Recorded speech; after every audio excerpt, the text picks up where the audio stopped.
Hi, this is Ashok. Telugu one TV ప్రేక్షకులందరికీ ముందుగా నమస్కారం. ఆకాశరామన్న చిత్రానికి ఇంతటి అఖండమైన విజయాన్ని ఇచ్చినందుకు మనస్ఫూర్తిగా కృతజ్ఞతలు కూడా తెలియజేసుకుంటున్నాను. మాది ఒంగోలు అండి. అమ్మ నాన్న ఇప్పుడు పేరెంట్స్ కూడా అక్కడే ఉంటారు, ఒంగోలులోనే ఉంటారు. బాల్యంలో అల్లర్లు అంటే నేను చిన్న వయసు నుంచి, నేను 5th ఇయర్, నేను 5వ ఏట నుంచి నేను డ్యాన్స్ చేస్తుండేవాడిని. మా సిస్టర్కి డ్యాన్స్ నేర్పుతుండేటప్పుడు నేను దూరంగా వెళ్ళి డ్యాన్స్ చేస్తుంటే మా వెంపటి కోదండరామ శాస్త్రి గారని మా సారు, కూచిపూడి సారు, ఈ అమ్మాయి దగ్గర అయితే నేను ఫీజు తీసుకుంటాను, అతని దగ్గర అయితే ఫీజు తీసుకోకుండా నేర్పిస్తాను, అతన్ని క్లాసుకు పంపించాను అని చెప్పి అన్నారు. సో తప్పనిసరి పరిస్థితుల్లో అన్నట్టుగా నేను కూచిపూడి డ్యాన్స్కి వెళ్ళటం, అటెండ్ అవ్వడం జరిగింది. 50 మంది అమ్మాయిలు ఉండేవాళ్ళు అప్పుడు, ఒకే ఒక అబ్బాయిని నేర్చుకోవడానికి. అంటే అప్పట్లో కూచిపూడి నేర్చుకోవడం అంటే కనుక అదొక ఓన్లీ అది ఆడవాళ్ళకి మాత్రమే ప్రత్యేకించిన డ్యాన్స్ అని చెప్పిన ఫీల్ ఉండేది. బట్ బాడీలో గ్రేస్ అది ఉంది, నేర్చుకోమని చెప్పి మాస్టర్ గారు కంపెల్ చేయడం, నేను అలాగే ప్రాక్టీస్ చేయడం జరిగింది. 12 years I learned Kuchipudi. So ఇంకా డ్యాన్స్ నేర్చుకోవడం మొదలుపెట్టినప్పటి నుంచి సినిమా డాన్స్లో కూడా, సినిమాలు చూసి, చిరంజీవి గారి డాన్స్లో చూసి నేర్చుకుంటుండేవాడిని. అలాగా నా 5th year నుంచి నేను స్టేజ్ షోస్ ఇవ్వడం స్టార్ట్ చేశాను. అరౌండ్ 5,000 స్టేజ్ షోస్ ఇచ్చాను నేను ఆల్ ఓవర్ ద వరల్డ్ చిన్న వయసులోనే. అలా డ్యాన్స్ చేస్తున్నప్పుడే చూసి టి కృష్ణ గారు ర్యాపిడ్ పవర్ చిత్రానికి సెలెక్ట్ చేసుకోవడం జరిగింది. అలా చైల్డ్ ఆర్టిస్ట్గా సినిమా ఇండస్ట్రీకి రావడం జరిగింది. ర్యాపిడ్ పవర్లు, నవభారతం, గడుగ్గా ఇలాగ ఒక 10-15 పిక్చర్స్ దాకా నేను చైల్డ్ ఆర్టిస్ట్ బాలనటుడిగా చేయడం జరిగింది. దెన్ సో బాల్యం ఎక్కువ శాతం సినిమాలతోటి, డ్యాన్సులతోటి, వీటితోటి ఎక్కువ లింకప్ అయి ఉన్నది.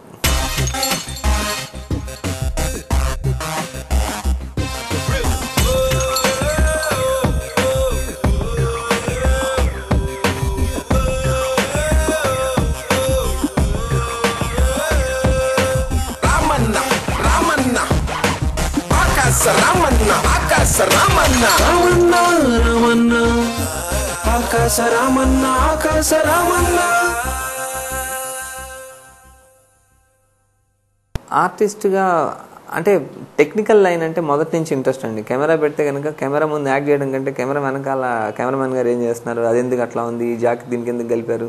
అలాగే ఈవెన్ డాన్స్ నేర్చుకునేటప్పుడు కూడా మ్యూజిక్ ప్లేయర్స్ ఉండేవాళ్ళు, ఇన్స్ట్రుమెంట్ ప్లేయర్స్, వాళ్ళు చేసే దాని దగ్గర పోయి కూర్చునేవాళ్ళు. అంటే డాన్స్ తెలిసిన దాని మీద కంటే తెలియని దాని మీద కొంత యాంగ్జైటీ అనేది ఉంటుంది, ఆ ఇంట్రెస్ట్ అనేది ఉంటుంది. అలాగా లక్కీగా అలా నేర్చుకోవాలని తప్పన ఉండేది. When I finished my engineering, నేను ఇంజనీరింగ్ ఫినిష్ చేసిన తర్వాత చెన్నైలో నాకు డికేఎస్ బాబు మాస్టర్ గారు, సొన్న మాస్టర్ గారి దగ్గర నుంచి ఒక ఆఫర్ రావడం జరిగింది యాజ్ ఎన్ డాన్స్ కంపోజర్గా. డాన్స్ కంపోజర్గా చెన్నై వెళ్ళి అక్కడ మాస్టర్ గారితో పాటు ఉండేటప్పుడు ఈవినింగ్ టైం నాకు కొంతమంది డైరెక్టర్స్, మా రూమ్మేట్స్, కొంతమంది దగ్గర ఉండే రూమ్మేట్స్, కొంతమంది అప్పుడు అప్కమింగ్ డైరెక్టర్స్, సో వాళ్ళకి స్క్రీన్ ప్లే రాసి ఇవ్వడం, వాళ్ళకి డైలాగుల్లో హెల్ప్ చేయడం, ఇలాంటి వాటిలో కొంచెం ఎక్కువ ఇంట్రెస్ట్ చూపిస్తుండేవాడిని. అలాగే డాన్స్ మాస్టర్ అయిన తర్వాత all of sudden I got invitation from Manchester university, London university నుంచి ఇన్విటేషన్ ఉంది. మన ట్రెడిషనల్ డ్యాన్స్ వాళ్ళకి నేర్పి వాళ్ళ దగ్గర నుంచి సాల్సా లుంబా నేర్చుకోవడానికి ఒక ఇన్విటేషన్ ఉంది. సో నేను అక్కడికి వెళ్ళడం జరిగింది, ఒక 8 months వర్క్షాప్ కానీ. అలా వెళ్ళిన టైంలో ఐ గాట్ అన్ ఇంట్రెస్ట్, మొదటి నుంచి ఇంట్రెస్ట్ ఉంది కాబట్టి అక్కడ డైరెక్షన్ కోర్స్, అది ఒక స్పెషల్ కోర్స్ ఉండటం, అక్కడ జాయిన్ అవ్వడం. And then I did the direction course there. After coming here రావడం, నేను డాక్యుమెంటరీ ఫిల్మ్స్ చేయడం స్టార్ట్ చేశాను. One of my documentary has been appreciated by Hollywood film festival for 2002, Navjeevan the new life అని ఒక వీధి బాల్ మేము తీసినటువంటి డాక్యుమెంటరీకి మంచి అప్రిషియేషన్ వచ్చింది. అండ్ మోర్ ఓవర్ కొత్తగా ఏదైనా చేద్దాం, ఈవెన్ నా డ్యాన్స్ బ్యాలెన్స్లో కూడా నేను డ్యాన్స్ కొంతమందికి టీచ్ చేస్తుండేవాడిని కొంతకాలం. అలాంటి వాటిలో కూడా ఏదైనా కొత్త ఇన్నోవేటివ్ పాయింట్స్, ఏదైనా డ్యాన్స్ ద్వారా టెక్నిక్స్, కొత్త టెక్నిక్ ద్వారా డ్యాన్స్ ద్వారా కూడా ఏమన్నా మనం జనాలకు రీచ్ అవ్వగలమా అనేది ట్రై చేస్తుండేవాడిని. సో మొదటి నుంచి ఆ లైన్ ఎక్కువ ఇంట్రెస్ట్ ఉండేది. లక్కీగా ఆ లైన్కి చేరడానికి అందరూ హెల్ప్ చేయటం జరిగింది. బై గాడ్స్ గ్రేస్ ఇక్కడ ఈరోజు ఈ పొజిషన్లో కూర్చొని ఉన్నాను.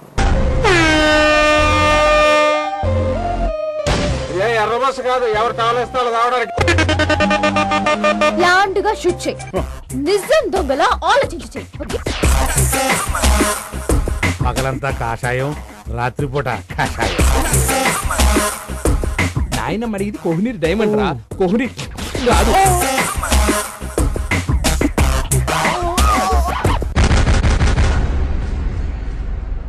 నేను చెప్పాను కదండి, లండన్ యూనివర్సిటీ కోర్స్ చేసేటప్పుడు మాకు రిఫరెన్స్కి కొన్ని ఫిలిమ్స్, కొన్ని స్క్రీన్ ప్లేలు, వెరైటీ ఆఫ్ స్క్రీన్ ప్లేలు ఇవన్నీ చూపిస్తుండేవాళ్ళండి. 5-6 years బ్యాక్, అంటే 4.5 years కిందట రెడీ చేసుకున్నాను. అప్పట్లో ఈ హిందీకి కూడా ఇంకా అప్పటికి ఇంత ట్రెండ్ రాలేదు. కొత్త కథలు, కొత్త కాన్సెప్ట్స్, లేకపోతే మల్టీ స్టారర్ ఫిల్మ్స్ వీటితో ప్రయోగాలు చేయడం అనేది ఇంకా హిందీ ఫీల్డ్ కూడా రాలేదు. బట్ తెలుగు వాళ్ళు మాత్రం మీడియా అడుగుతుంటుంది, ఎలక్ట్రానిక్ మీడియా కానీ జర్నలిస్టులు కానీ అడుగుతుంటారు, కొత్తగా ఏం ట్రై చేయరా సార్ మీరు, ఎప్పుడు పాత కథలేనా అని చెప్పని అందరూ అంటూ ఉంటారు. ఈవెన్ హీరోలు కూడా మంచి కథలు ఉంటే తీసుకురండి మేము చేస్తామని చెప్పని అంటుంటారు. అలాగా అనుకున్న వాటిలో ఈ రివర్స్ స్క్రీన్ ప్లే అంటే కథ కొత్తదని నేను చెప్పను కానివ్వండి, కథనం కొత్తది. నేను చెప్పే తీరంటే పాత బొమ్మే, కాకపోతే చుట్టిన పార్సిల్ మాత్రం కొత్తగా ఉంటుంది. అందువల్ల అది జనాలకు బాగా ఇంట్రెస్టింగ్గా ఉందని నేను అనుకుంటున్నాను. నేను ఈ కథ తీసుకొని ఫస్ట్ వీటన్నిటికంటే ముందు ఆర్టిస్టులు ఒప్పుకోవడం కంటే ముందండి ఒక ప్రొడ్యూసర్ ఒప్పుకోవాలి. ఇది కథ విన్న వెంటనే 20 minutesలో నేను సబ్జెక్ట్ చెప్పిన మన్యం రమేష్ గారు చాలా బాగుంది అశోక్, చాలా కొత్తగా ఉంది సినిమా, తెలుగు సినిమా ఇండస్ట్రీ కొత్తగా ఉంటుందంటే, తెలుగు సినిమా ఇండస్ట్రీ కాదు సార్, ఇప్పటివరకు ఇండియన్ ఫిల్మ్ ఇండస్ట్రీలో ఇలాంటి స్క్రీన్ ప్లే తోటి ఫిల్మ్ అనేది రాలేదు. So if you are really interested, నేను కథని పూర్తిగా మీకు ఎక్స్ప్లెయిన్ చేయడానికి ట్రై చేస్తానంటే చెప్పండి అన్నారు. దెన్ పూర్తిగా కథ చెప్పినప్పుడు దీనికి నరేష్ అయితే సూటబుల్గా ఉంటాడేమో, అలాగే శివాజీ అయితే సూటబుల్గా ఉంటాడేమో, అండ్ థర్డ్ ఆప్షన్ కొంచెం అది బ్యాలెన్స్డ్గా చేయాల్సిన క్యారెక్టర్ కాబట్టి రాజీవ్ అయితే బాగుంటాడేమో అని నేను సజెస్ట్ చేశాను. లక్కీగా అన్ని మిగతా ఆర్టిస్టులు, రావు రమేష్ గారు కానివ్వండి, మిగతా ఆర్టిస్టులు కానివ్వండి కూడా అదే టైంకి సెట్ అవ్వడం. సరే ముందు వెళ్ళి చెప్పిరా, కథ చెప్పిరా, వాళ్ళు నేను విన్నట్టుగానే వాళ్ళు కూడా వినాలి కదా అని చెప్పినప్పుడు నరేష్ గారి దగ్గర ఫస్ట్ అప్రోచ్ అయ్యాను. నరేష్ గారు విన్న వెంటనే ఆయన కూడా ఇంతే, జస్ట్ 20-25 minutes బాగుందండి కథ, నేను చేస్తాను, క్యారియన్ రమేష్ గారికి చెప్పండి. ఓకే, కొంత ధైర్యం వచ్చింది, ఇద్దరు ఒప్పుకున్నారని. ఇమీడియట్లీ శివాజీ గారి దగ్గరికి వెళ్ళడం, శివాజీ గారు ఒప్పుకోవడం, రాజీవ్ గారు ఒప్పుకోవడం, వీళ్ళందరినీ మించి అలాగే మీరా జాస్మిన్, ఆ అమ్మాయి జాతీయ అవార్డు నటి. సో ఆ అమ్మాయికి చాలా చాలా సబ్జెక్ట్ విషయం చాలా కీన్ అబ్జర్వేషన్ ఉంటుంది అనమాట. రకరకాల లాంగ్వేజ్ చేసి ఉండటం వల్ల, డిఫరెంట్ డైరెక్టర్స్తో వర్క్ చేసి ఉండటం వల్ల she's having some kind of ఒక జడ్జిమెంట్ అనేది ఆ అమ్మాయి కొత్తగా ఉంటుంది. ఆ అమ్మాయికి ఇలాంటి క్యారెక్టర్ అని చెప్పినప్పుడు ఒక క్షణం ఆలోచించి రమేష్ గారి నెంబర్ తీసుకుని వెంటనే ఫోన్ చేసి, రమేష్ గారు నేను చేస్తున్నానండి ఈ సినిమా, కాకపోతే నాకు డేట్స్ ప్రాబ్లం ఉంది, అయినా కానీ నేను అడ్జస్ట్ చేసుకొని చేస్తాను, బట్ వేరే ఎవరికి దాన్ని మాత్రం సజెస్ట్ చేయొద్దని చెప్పారు. సో అంతగా అమ్మాయిని ఇన్స్పైర్ చేసిన తర్వాత ఎవ్రీబడి ఓకే, మంచి లైన్లోనే ఉన్నాం, అందరం ఏదో మనం ప్రయోగం చేస్తున్నాం, ఎక్స్పెరిమెంట్ అనుకుంటున్నాం, అలాంటిది కాదు. Everybody is appreciating the subject, means definitely it will reaches the audience కూడా చాలా ఎంజాయ్ చేస్తారన్న హోప్ తోటి స్టార్ట్ చేయడం జరిగింది.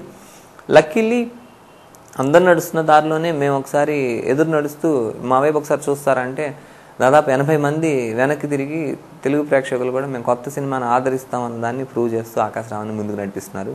I'm very happy for the change.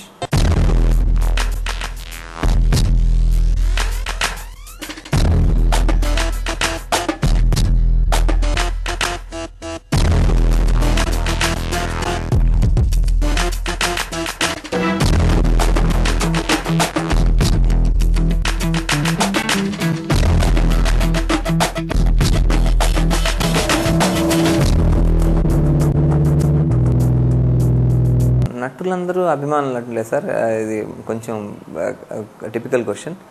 But Chiranjeevi గారు స్వయం కృషి అనేది చాలా ప్రతి ఒక్కరికి అందరూ ఏమంటారంటే అండి, అందరూ ఆయనలో క్వాలిటీస్ చాలా చెప్తారేమో కానండి, స్వయం కృషి అది మాత్రం ఎవరు ఉండరండి. ఎవరు ఇక్కడ పోటీలో పరిగెత్తేటప్పుడు నేను ఈ కెమెరా ముందుకు వచ్చేంతవరకు నాతో సపోర్ట్ ఉండేవాళ్ళు ఎవరు ఉండరు.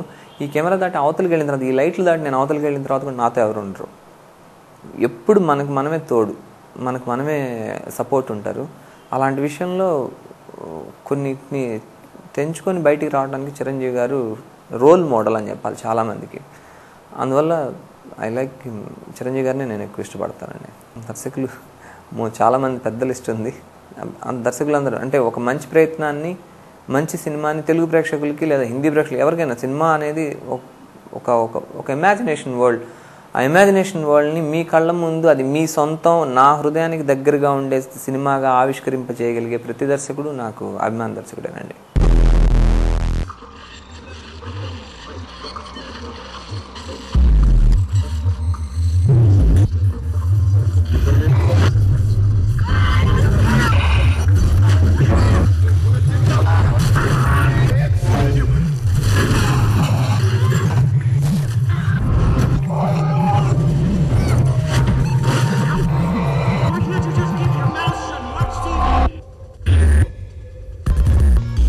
ఆకాశరామ్ అన్న మూవీ మీకు సినిమా కథ మొత్తం 12 గంటల 20 నిమిషాల నుంచి 12 గంటల 40 నిమిషాల మధ్యలో జరిగేటువంటి ఒక ఇన్సిడెంట్ అండి.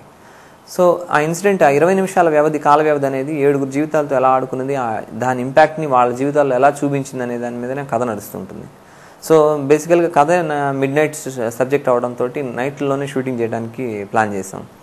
దీనికి ముందుగానే ఆర్టిస్టుల దగ్గర నుంచి అందరి దగ్గర పర్మిషన్ తీసుకుని కథ ఇట్లా నైట్లే ఉంటుందని అంటే లక్కీగా కొంతమందికి అది కలిసి వచ్చింది. రావు రమేష్ గారు ఇలాంటి వాళ్ళందరూ చాలా బిజీగా ఉన్నారు. మీరా జాస్మిన్ మే వరకు నాకు డేట్స్ లేవన్న టైంలో ఇలా నైట్ సబ్జెక్ట్ అనండి, నైట్ వరకు మాకు కోఆపరేట్ చేయండి అన్నప్పుడు లక్కీ సరే నేను ప్రయత్నం చేస్తానని చెప్పి ఈవినింగ్ 7-7:30 అలా వచ్చేటట్టుగా ప్లాన్ చేసుకొని మార్నింగ్ వేరే షిఫ్ట్ షూటింగ్ చేసుకొని ఈవినింగ్ షిఫ్ట్ చేయడానికి చాలామంది ఆర్టిస్టులు కలిసి వచ్చింది.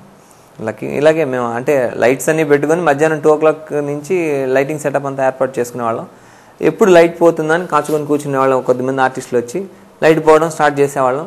వస్తుండేవాళ్ళు ఆర్టిస్టులు జాయిన్ అవుతుండేవాళ్ళు, వెళ్తుండేవాళ్ళు జాయిన్ వెళ్తుండే. నెక్స్ట్ డే మార్నింగ్ లైట్ వస్తుంది కొద్దిగా అనగా స్టాప్ చేసి వర్క్ ఫినిష్ చేసుకుని వెళ్ళేవాళ్ళం.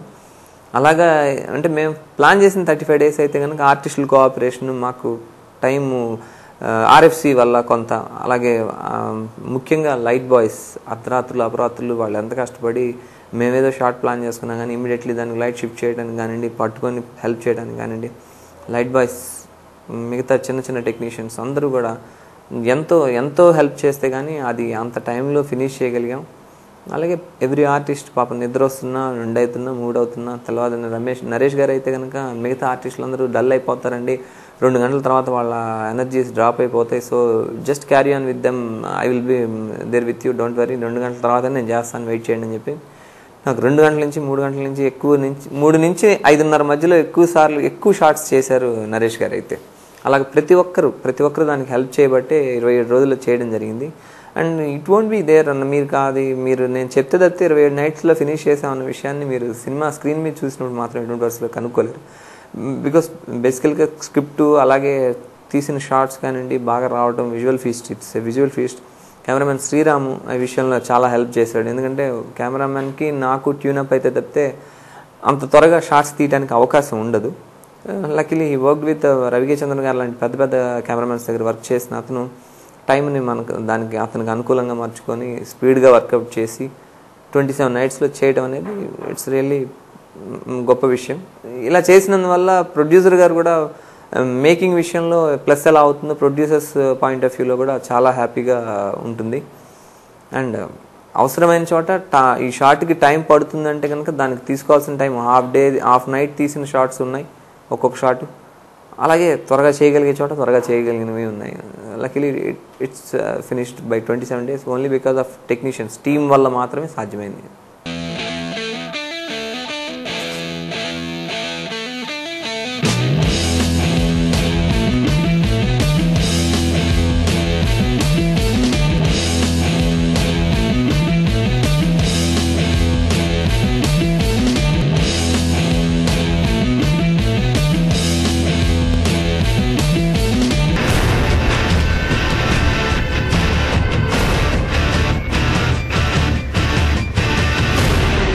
ఆకాశరామ్ అన్న మూవీ వరకు అల్టిమేట్లీ ప్రొడ్యూసర్ అండి రమేష్ గారు.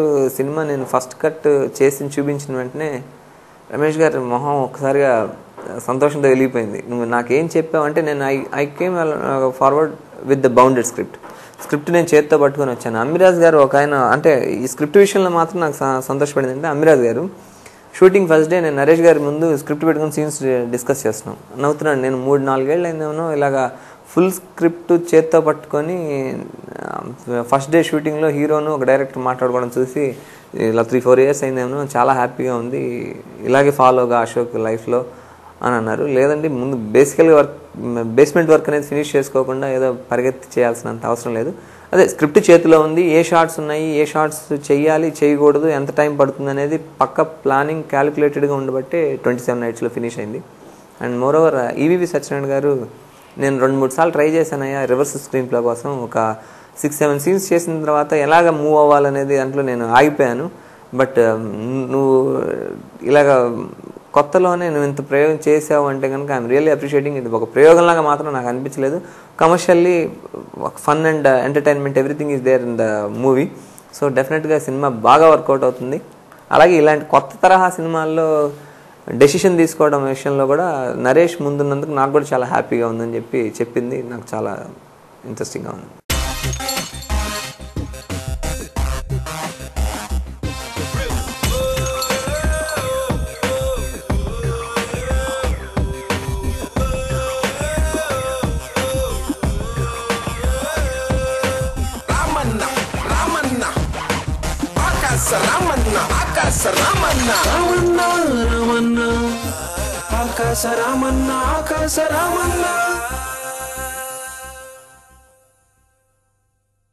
Every project is a dream project. Finish అయితే కాకపోతే ప్రాజెక్ట్ ఫినిష్ అయ్యేంత వరకు డ్రీమ్స్ ఉండవు, నిద్రలు కూడా ఉండవు. అందువల్ల every project is a dream project. ఏం లేదండి, ఇంకా మంచి ప్రాజెక్ట్స్ వస్తాయి. కాకపోతే చేసిన ప్రయోగం లేదా చేసిన ఫిల్మ్ అనేది ఆడియన్స్ బాగా రిసీవ్ చేసుకుంటున్న బట్టి ఇంకా ఓకే, నేను కొత్తగా ప్రజెంట్ చేస్తే కనుక వాళ్ళు చూడటానికి సిద్ధపడుతున్నారు కాబట్టి నేను ఇంకా మంచి మంచి ప్రయత్నాలు చేయాలనేది ఉంటుంది. సో వాళ్ళ డ్రీమ్స్ని ఫుల్ఫిల్ చేసే ఫిల్మ్స్ తీస్తే కానీ మేము మా డ్రీమ్ ప్రాజెక్ట్స్ చేసుకుంటే కనుక నో యూస్. ఆడియన్స్ డ్రీమ్స్ని ఫుల్ఫిల్ చేసే విధంగా ఉంటే ఫిల్మ్స్ నేను నిలబడతాను, ఇండస్ట్రీ కూడా మంచిగా ఉంటుందండి. ఫన్నీ విషయానికి వస్తే ఈ మూవీలో ఒక చోట అల్లరి నరేష్ సిగరెట్ తాగే ఇన్సిడెంట్ ఒకటి ఉంటుందండి. సిగరెట్ తాగేశారు, సిగరెట్ తాగి ఆ పొగ వదులుతూ డైలాగ్ చెప్పాలన్నమాట. చాలా పెద్ద డైలాగు. మాట్లాడుతున్నంతసేపు పొగ వస్తూనే ఉంది. మేము అనుకుంటున్నాం ఇంత పొగ ఎట్లా ఒక్కసారిగా తీసుకొని ఇంత డైలాగ్ ఫినిష్ అయ్యేంత వరకు ఎలా చేస్తున్నాడు అని చెప్పి అంటున్నాం. ఆయన కూడా షాక్ అవుతున్నాడు. అంతా అయిపోయిన తర్వాత ఎట్లా సార్ ఇంత స్మోక్ ఎలా మీరు తీసుకోగలిగారు, చూస్తే పెద్ద చైన్ స్మోకర్ లాగా ఉన్నారు, మీరు ఎలాగా హోల్డ్ చేయగలిగారు అంత స్మోక్ అని. స్మోకా బాడండి బాబు, చలికి వణుకు పుడుతుంది, బ్యాక్ లైట్ వేశారు నోట్లోంచి ఆ మంచు దీనికి, అంతేగాని ఆ స్మోక్ ఎప్పుడూ అయిపోయిందండి, వేడి కోసం అని చెప్పి కుంపటి దగ్గర పరిగెత్తారు. ఇలాంటి ఫన్నీ ఇన్సిడెంట్స్ ఉన్నాయి. రావు రమేష్ గారు అక్కడే లాంగ్ కోట్ వేసుకొని ప్రశాంతంగా ఉండేవాళ్ళు. తీసిన టైం చాలా మంచి కోల్డ్ ఇదండి, చలి బాగా ఇది ఉంది, RFC పైగా. రావు రమేష్ గారు షార్ట్లో ఉండాలి. లైట్ ముందు ఉన్నటువంటి టెక్నీషియన్స్ అంతే హ్యాపీగానే ఉన్నారు కానివ్వండి, రావు రమేష్ గారు షార్ట్ అయిపోతే కనపడతలేదు. ఎక్కడున్నారంటే సెట్ బాయ్ వచ్చాడు. సెట్ బాయ్ ఒకటి వచ్చి, సార్ రావు రమేష్ గారు కావాలంటే నన్ను మైక్లో పిలవండి సార్, రావు రమేష్ గారు వచ్చేస్తారు. అదేంట్రా అంటే, నేను ఎక్కడ కుంపడి పెట్టుకుంటే కనుక ఆ పక్కనే కూర్చొని తిరుగుతున్నాడు సార్ రావు రమేష్ గారు చలి కాచుకోవడం కోసం అని అన్నాడు. అదొకటి. అలాగా so many are there. And danger situations అంటే మన గౌరీ పండిట్ అండి. గౌరీ పండిట్ చిన్న డ్రెస్, అంటే అప్పుడే పబ్కి వెళ్ళాల్సిన అమ్మాయి ఎలాగా డ్రెస్అప్ అవుతుందో అలాగా. ఆ అమ్మాయి వచ్చి 2 రోజులు అవుతుంది, బాంబే నుంచి వచ్చింది. ఇలాగా సీన్స్ అవి ఉన్నాయి. ఒక యాక్సిడెంట్ సీన్ ఉంది. అందులో కొద్ది దూరం జారి, బాడీ అనేది కొంచెం దూరం జారి ఇట్లా వచ్చి రోడ్డు మీద ఆగాలి. అయితే అమ్మాయిని అడిగిన వెంటనే అసలు నేను చేస్తానండి వద్దమ్మా, రిస్క్ షాట్. మాస్టర్ కూడా అన్నారు, వద్దు మేము వేరే ఆర్టిస్ట్ని పెడతాం, స్టంట్ ఆర్టిస్ట్ని ఎవరైనా పెడతాం, ప్లీజ్ హోల్డ్.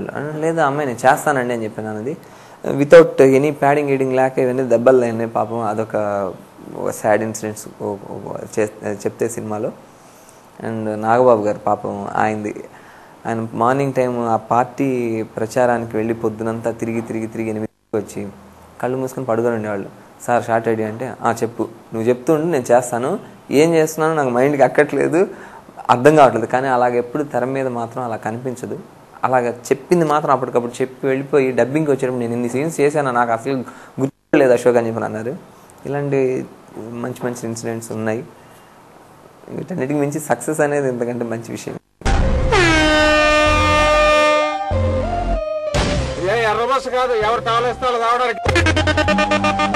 ప్లాంట్ గా షూట్ చేయి, నిజం దొంగలా ఆలోచించి చేయి.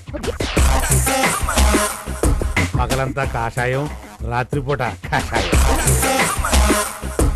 నాయనమ్మ అడిగింది కోహినూర్ డైమండ్ రా, కోహినూర్ కాదు.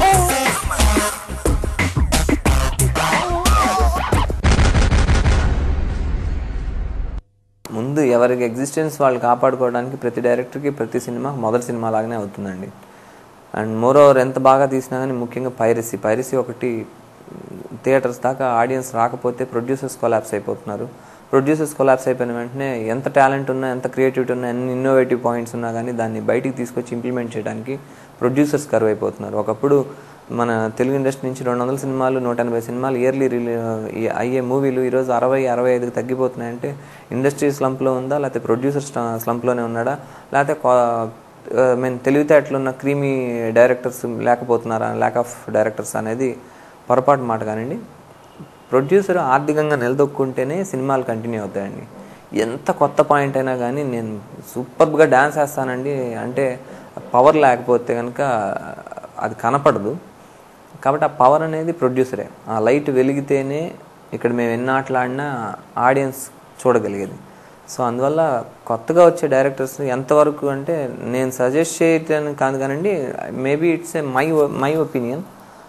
కొత్త డైరెక్టర్ ఎవరైనా కానీ ముందు ప్రొడ్యూసర్ సేఫ్ అయితే నేను నా డ్రీమ్ ప్రాజెక్టు దీంతో నేను అద్దరగొట్టేస్తాను చంపేస్తాను అనే దానికంటే కూడా అద్దరగొట్టి చచ్చిపోయేది ఫస్ట్ ప్రొడ్యూసర్ కాకుండా చూడాలి. ఎందుకంటే నా ఇమాజినేషన్కి అంతు లేదండి.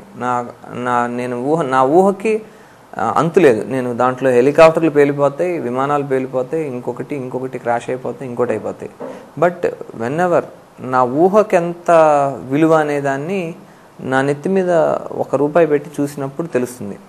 అశోక్ ఒక మగధీర చేస్తే జనం చూస్తారా లేదా అనేది ఒకసారి నన్ను నేను జడ్జి చేసుకొని వెళ్ళగలిగితే బాగుంటుంది. అలా కాకుండా నా మీద ఒక 5 కోట్లు పెట్టండి 10 కోట్లు పెట్టండి అని అలా వెళ్తే కనుక అది ప్రొడ్యూసర్ని ముంచినట్టు అవుతుంది. Once they stepped in to the project they can't get back. అలా వెనక్కి తీసుకోలేకపోతారు స్టెప్. అందుకని ముందు సేలబిలిటీ చూసి సినిమాకి వెళ్ళండి. సేలబిలిటీ మీకు అవసరం లేని విషయం అండి అనేవాళ్ళు. ఒకప్పుడు డైరెక్టర్ మీకు ఎందుకు సార్ బిజినెస్ గురించి మీరు మాట్లాడకండి, మీకు ఏం కావాలో చెప్పండి నేను తీసుకొచ్చిస్తాను. అది ఇప్పుడు వర్కౌట్ కాదండి. అలా అసలు వర్కౌట్ కాదు. ఈ ప్రాజెక్ట్కి ఇంత వర్త్ అయితేనే దీన్ని ఇంతలో బయటికి తీసుకెళ్ళి పెట్టగలం, దీన్ని ఆడియన్స్ దాకా రీచ్ చేయగలం. అలా కాకుండా చేస్తే కనుక కెరియర్స్ సగంలో ఆగిపోతాయి, సినిమాలు సగంలో ఆగిపోతాయి. కాబట్టి ప్రొడ్యూసర్ సేఫ్ అనేది 100% ముఖ్యం. ఒక థాట్ ఖరీదు ఒక ప్రొడ్యూసర్ లైఫ్ మొత్తం అంటే కనుక నేనైతే ఒప్పుకోను. ఒక థాట్ మేబీ అంటే అది అన్ని చోట్ల సినిమా సక్సెస్ అవ్వాలనేది ఏం లేదు. బట్ అది నొప్పి పెద్దదిగా గాయం అయితే పర్లేదు కానివ్వండి, మనిషి పోకుండా జాగ్రత్త పడేంత మూవీస్ చేస్తే బాగుంటుంది.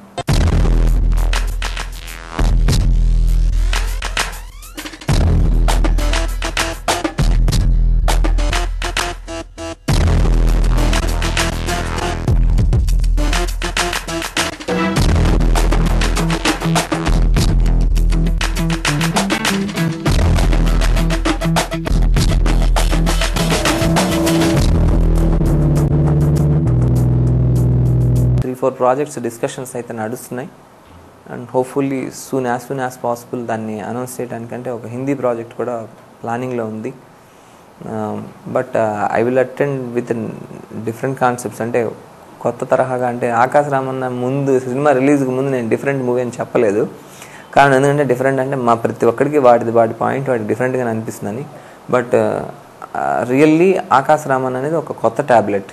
దాన్ని స్వాలో చేసుకోవడానికే 2-3 డేస్ పట్టింది ఫస్ట్ ఆడియన్స్కి. ఆకాశ్ రామన్ అనగానే ఒక కామెడీ టైటిల్, ఒక క్యూరియాసిటీ ఉన్న టైటిల్, అలాగే నరేషన్ అనగానే ఒక కామెడీ ఇంపాక్ట్ ఉన్నటువంటి హీరో, వీళ్ళిద్దరిని కలిపంటే కనుక సూపర్. మేము కామెడీతోనే వచ్చిన వాళ్ళు డెఫినెట్గా ఒక కొత్త సినిమా చూసి బయటకు వస్తున్నాం అని చెప్పి కొంతమంది మొహాల్లో 80% బాగుందంటే 20% అర్థం కాలేదన్న వాళ్ళు ఉన్నారు. బాగలేదన్న వాళ్ళు ఎవరు లేరు కానీ 20% అర్థం కాలేదన్న వాళ్ళు ఉన్నారు.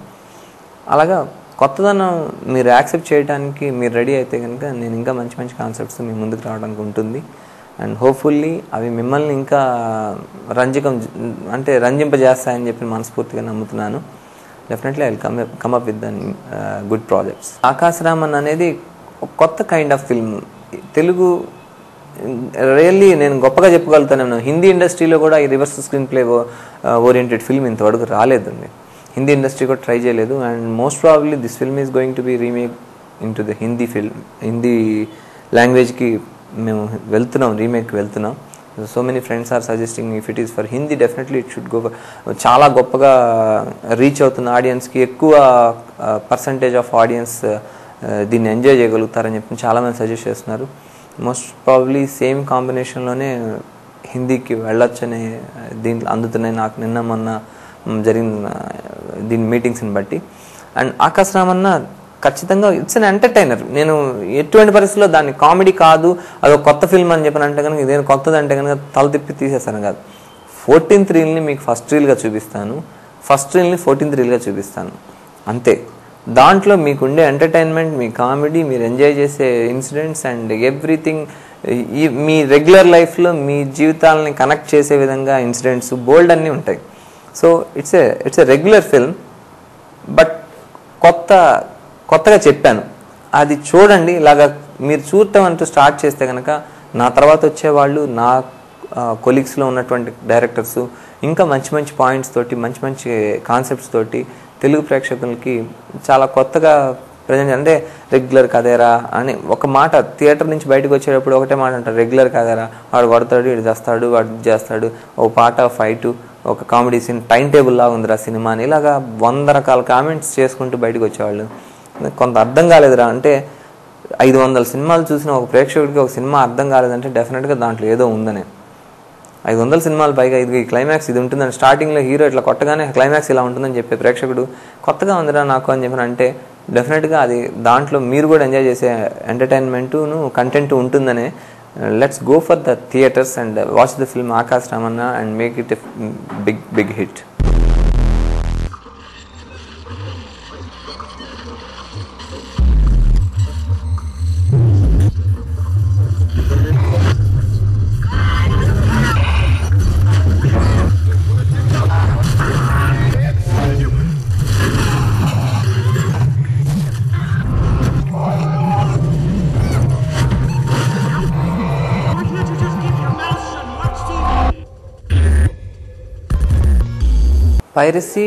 పైరసీ అనేది నిజంగా చెప్తే అండి చాలా దారుణమైన విషయం. మీరు అన్నారు 27 నైట్లు నిద్రపోకుండా సినిమా చేశారండి. ఆ సినిమా ఆడియన్స్కి థియేటర్లకు వెళ్తే కనుక నిజంగా ఆ రోజు సినిమా రిలీజ్ అయ్యే రోజు మేము ఎంత కష్టపడ్డాం అనేది ఎవ్వరూ ఏం గుర్తుండదు సార్. ఆడియన్స్ కరెక్ట్గా 2 చప్పట్లు కొడితే కనుక అసలు చేసిన కష్టం మొత్తం ఎగిరిపోతుంది. బట్ ఏ ఆడియన్ ఒక 10 రూపాయలు పైరసీ సీడీయో లేకపోతే ఒక చిన్న వెబ్సైట్లోనో సినిమా చూసేసి వాడు చప్పట్లు కొట్టుకుంటే ఆ చప్పట్లు మా దాకా వినపడవు. అలాంటప్పుడు దానికి ఆ అప్రిషియేషన్కి ఆ అప్లాస్కి యూస్లెస్, ఉపయోగం ఉండదు.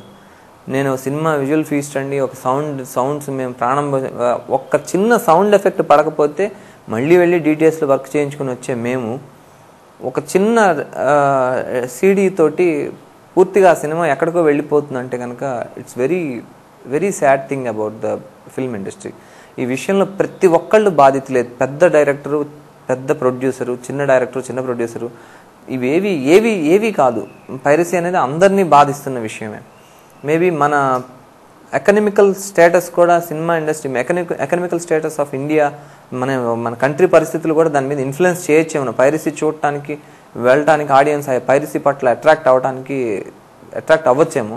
బట్ జస్ట్ కొద్దిగా హోల్డ్ చేయగలిగితే కనుక సినిమా బాగుంది, ఆ సినిమాకి వెళ్ళి చూస్తే, థియేటర్కి వెళ్ళి చూస్తే ఇలాంటి సినిమాలు ఇంకా మంచివి వస్తాయి. రేపొద్దున మనం క్వాలిటీ మంచి బట్టలు వేసుకోవాలని ఎలా అనుకుంటున్నామో, మంచి చెప్పులు వేసుకోవాలని ఎలా అనుకుంటున్నామో, ఓ మంచి సినిమా చూడాలి నెక్స్ట్ జనరేషన్ అని అంటే కూడా దయచేసి పైరసీని ఆపాల్సిన బాధ్యత పౌరుడికి కూడా ఉంది. బట్ ఆ విషయంలో ఇలాగా తెలుగు వన్ టీవీ వాళ్ళు చాలా ఇనిషియేటివ్గా స్టెప్స్ తీసుకొని దాన్ని రిస్ట్రిక్ట్ చేస్తున్నందుకు రియల్లీ అప్రిషియేటింగ్ యూ. అండ్ మీరు ఇలాంటి విషయాల్లో ఎంత ముందుకు వస్తే కనుక సినిమా ఇండస్ట్రీ పీపుల్ కూడా మీ పట్ల అంతే ఫార్వర్డ్ రావడానికి అవకాశం ఉంటుంది. Let's please stop the piracy through any, అంటే ఒక్కడు బాధ్యత తీసుకోవడానికి భయపడొచ్చేమో, కానీ మీలాంటి ఒక బలమైన సంస్థ ముందుకు వస్తే కనుక వీ కెన్ స్టాప్ ఈవెన్ 20-30% అయినా మనం దాన్ని నిలుపుదల చేయొచ్చేమో అని చెప్పి ఐ ఎక్స్పెక్ట్ ఇట్. ఈ గెస్ట్ అవర్ ప్రోగ్రామ్ ద్వారా ఇలా తెలుగు వన్ టీవీ ప్రేక్షకులకు దగ్గరై వాళ్ళతో నా అనుభవాల్ని, నా ఎక్స్పీరియన్స్, నా అనుభవాల్ని, అలాగే నా ఆనందాన్ని, నా విన్నపాలని మీతో షేర్ చేసుకోవడానికి అవకాశం కలిగించినందుకు మొట్టమొదట తెలుగు వన్ టీవీ వారికి కృతజ్ఞతలు తెలియజేస్తున్నాను. అలాగే దేశ విదేశాల్లో మన దేశ ఖ్యాతిని పైకి తీసుకెళ్తూ ఇంకా హైలైట్ చేస్తున్నటువంటి మీలాంటి వాళ్ళందరి కోసం మేము ఇక్కడ మంచి ఎంటర్టైన్మెంట్నే కాదు, మంచి మెసేజ్ ఓరియంటెడ్ ఫిల్మ్స్నే కాదు, ఇంకా అంటే ఇట్స్ ఏ ఎమోషన్. ప్రతిదీ ఒక సినిమా అనేది ఒక పర్టికులర్గా కొన్ని ఎమోషన్స్ని క్యారీ చేసేటటువంటి ఒక మీడియా అండి. ఏది మిస్ అయినా ఉగాది పచ్చడి టేస్ట్ ఉండదో, అలాగే ఎంటర్టైన్మెంట్ మిస్ అయిన లైఫ్లో డల్నెస్ అనేది వస్తుంది. మీరు అక్కడి నుంచి మమ్మల్ని ఎంత బాగా బ్లెస్ చేస్తారో మేము ఇక్కడి నుంచి మీకు అంత కంటెంట్ని పంపించగలుగుతాము. సో మన ఖ్యాతిని అంటే మన దేశ ఖ్యాతిని ఖండాంతరాల్లో వ్యాపింపజేసిన మీ అందరికీ ఇలాగా తెలుగు వన్ టీవీ ప్రేక్షకుల ద్వారా మిమ్మల్ని కలుసుకున్నందుకు I'm very happy. And just see the film. ఆన్లైన్లో కూడా మేము ఈ మూవీని చేయడం జరిగింది. The first Telugu film is going to be distributed and overseas ద్వారా కాకుండా ఆన్లైన్ రిలీజ్ చేస్తున్న film Akasha Ramanna. You can click on to the website click చేసి you can purchase the ticket online ticket purchase చేసి you can watch the film online. మీ దగ్గరికి మీ ఇంట్లో మీ system ముందుకు వచ్చి సినిమా చూడటానికి అవకాశం ఉండే ఫిల్మ్గా ఆకాశ రామన్ని కొత్త కైండ్ ఆఫ్ రిలీజ్లో కూడా మీకు అబ్రాడ్ చేయడం జరిగింది. You can watch the countries, ఏ కంట్రీస్లో అది రిలీజ్ అవుతున్నదని you can see the website and go for it and please see the movie and bless me. Thank you very much.